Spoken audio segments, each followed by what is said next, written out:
At this weekend's annual Inner Circle show in New York City, A-list comedians, they roasted Mayor Bill de Blasio like they did all mayors.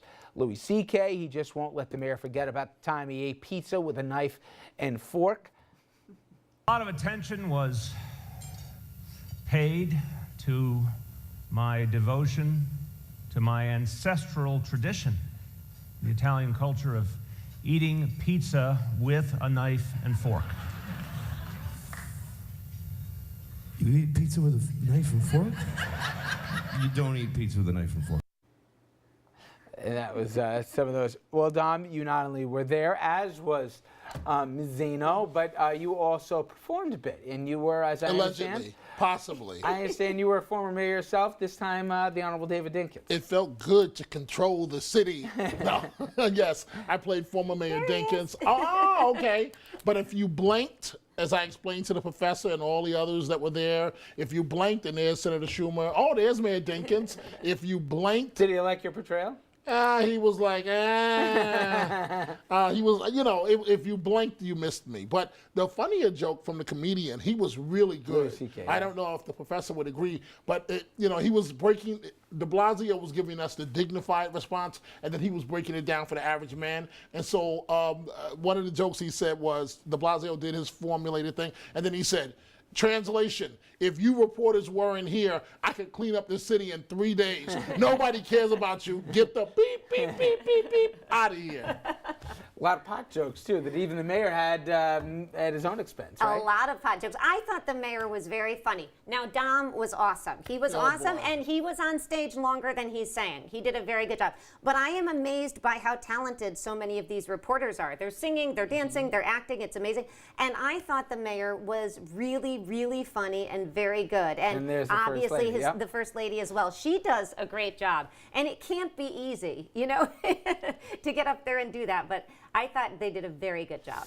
There was also some other notable attendees, and also people watching closely. Preet Bharara was there, and the governor was there, but they didn't exactly exchange pleasantries. They didn't speak to one another. Interesting, some of the bedfellows at these events, right? Because you kind of have to show your face, right? I'm glad you said that.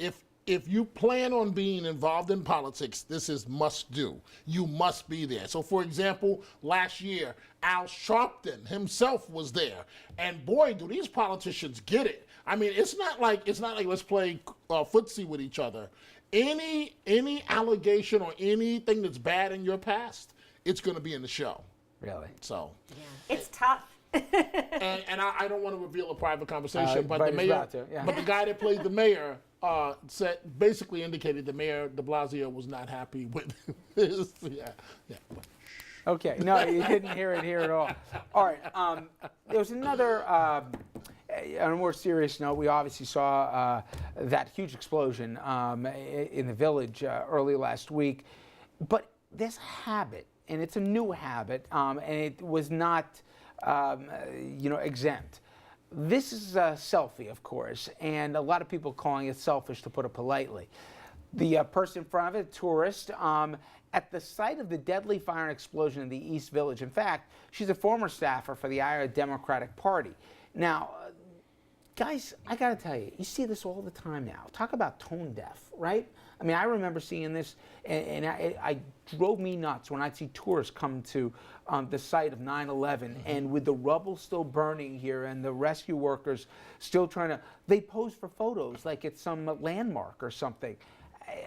I think it's in very bad taste, and you know, but unfortunately, I don't think it's something that can be controlled, and I think it's going to continue. I mean, it's human nature. You see it with a car wreck; people stop and they watch, and you know, it's in very poor taste, and I think we're going to see a lot more of it, unfortunately. In some ways, Tom, it's even worse than rubbernecking, because you want to save this image for posterity. You know, I call it, Richard, the Kim Kardashian moment. Everybody wants to be a star. So never mind the people who are dead behind you. Look at me. I'm at the scene of breaking news. Don't I look good? Don't I look fabulous?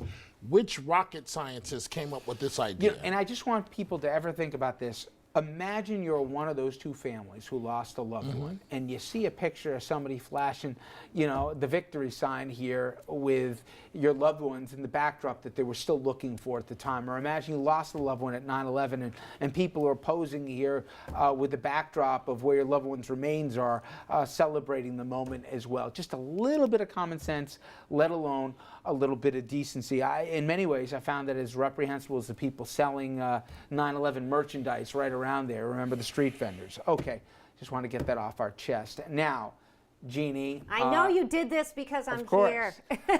Jeannie, even though she's not conscious of her geography, is a big Patriots fan and a nauseating Tom Brady fan. So if she hasn't seen this yet, maybe I can scare her for a little bit. Here's our video of the day. New England Patriot quarterback Tom Brady, yes, shirtless there, cliff diving while on vacation in Costa Rica. We're not talking a little puddle here. He posted the video on Facebook with the caption, "I'm never doing that again." And I'm sure, like yourself, Patriot fans, you didn't want to see that, right? No, it's cringeworthy. Yeah, I mean, it is cringeworthy. And, listen, I know he's had a lot of success. He needs time off with his family, which is what he was doing, but he can never do that again. That was an awful thing to do. People have been very frightened by that.